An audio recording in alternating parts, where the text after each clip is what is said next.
नाज़रीन, drama serial कभी मैं कभी तुम की आने वाली एपिसोड्स बहुत ज़्यादा इंटरेस्टिंग होने वाली हैं क्योंकि शर्जीना और मुस्तफ़ा एक अलग घर में जा चुके हैं। शर्जीना और मुस्तफ़ा जब से घर छोड़कर गए हैं उनके घर में किसी को भी परेशानी नहीं है सिवाय उसकी बहन के मुस्तफ़ा के। और इस दुनिया में सिर्फ शर्जीना के बाद उसकी बहन है जो उसकी बेगुनाही पर यकीन करती है, जिसको यकीन है कि मुस्तफ़ा ने पैसे नहीं चुराए। जिस दिन से मुस्तफ़ा और शर्जीना घर छोड़कर गए हैं, मुस्तफ़ा की बहन मुसलसल उसे कॉल वगैरह करती रही है लेकिन मुस्तफ़ा ने फ़ोन नहीं उठाया क्योंकि वो अपने घर वालों से राब्ता नहीं रखना चाहता।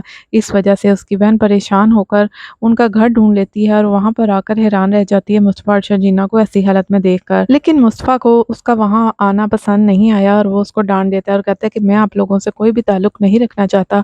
मैं तुम सबको अपनी ज़िंदगी से निकाल चुका हूँ, इसलिए दोबारा यहाँ पर मत आना। शर्जीना को काफ़ी बुरा भी लगता है, वो समझाती भी है मुस्तफ़ा को लेकिन मुस्तफ़ा ऐसा ही है। जबकि दूसरी तरफ शर्जीना के माँ-बाप जब शर्जीना और मुस्तफ़ा का घर देखते हैं तो वो बहुत ज़्यादा टेंशन में आ जाते हैं।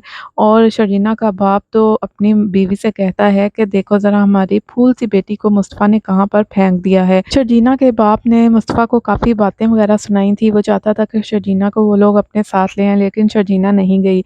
शर्जीना की अपनी ज़िद की वजह से उसके माँ-बाप भी मुस्तफ़ा को बुरा-भला कहकर चले गए।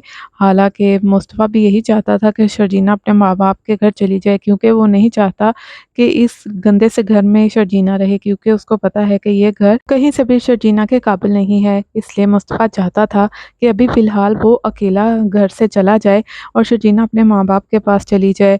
जैसे ही वो इस काबिल हो जाएगा कि वो शर्जीना को अफ़ोर्ड कर सके, तो वो घर लेकर शर्जीना को वहाँ से ले आएगा। लेकिन ऐसा बिल्कुल भी नहीं हुआ क्योंकि शर्जीना मुस्तफ़ा को बिल्कुल भी अकेला नहीं छोड़ना चाहती, जिसकी वजह से दोनों में काफ़ी बहस हो जाती है। जबकि दूसरी तरफ रुबाब साहिबा जो हैं, वो शर्जीना और मुस्तफ़ा के साथ इतना बुरा करने के बाद खुद तो उस घर में रह भी नहीं रही, उन दोनों को घर से निकाल कर खुद ट्रिप पर चली गई है। और दूसरी तरफ अदील साहिब जो हैं वो नताशा के साथ अफेयर चला रहे हैं। बहुत जल्द नताशा भी इसको धोखा दे देगी और रुबाब को पता चल जाएगा कि उसी की बेस्ट फ्रेंड के साथ उसके शौहर का जो है वो चक्कर चल रहा है। फिर रुबाब अपनी असलियत पर आएगी और अदील को धक्के देकर अपने घर से भी निकाल देगी और सारा बिज़नेस जो है वो भी अपने कब्ज़े में कर लेगी। तब अदील की अकल ठिकाने आएगी, उसने जो कुछ शर्जीना मुस्तफ़ा के साथ किया है, इनको बहुत जल्द भुगतना